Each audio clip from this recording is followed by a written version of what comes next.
આ શું હે? આ શાંતિથી કોરિયન મૂવી જોવા દે ને. એક તો ટાઈમ જાતો નથી. તમે લોકો જ પથારી ફેરવી ખમો મને અંદર આવો દો એટલે કહું તમને. હા બોલ. એટલે તમે બે હું આખું દી કોરિયન મૂવી જોયા રાખો હો.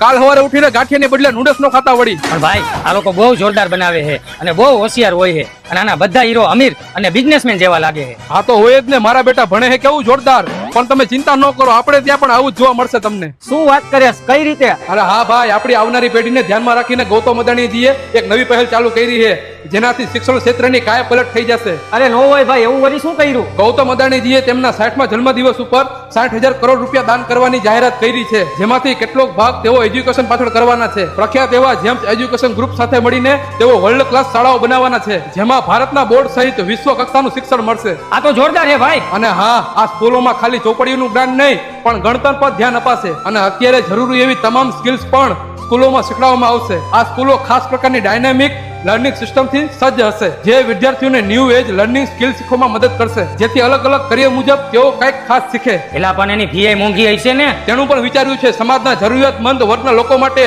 અદાણી વિદ્યા મંદિર બનાવાશે, જેથી બાળકોને સરખું શિક્ષણ મળે. અત્યારે જે રીતે દેશ ટેકનોલોજી અને આઈટીઆઈ આગળ વધી રહ્યો છે, એના માટે ભવિષ્યની વર્કફોર્સ ઊભી કરવામાં આ સ્કૂલો મદદ કરશે. વાહ, આ તો જોરદાર. બસ તો હવે પોતાનું ભલું કરવામાં કામે લાગી જાવ અત્યારે. હું તો આ આયલો.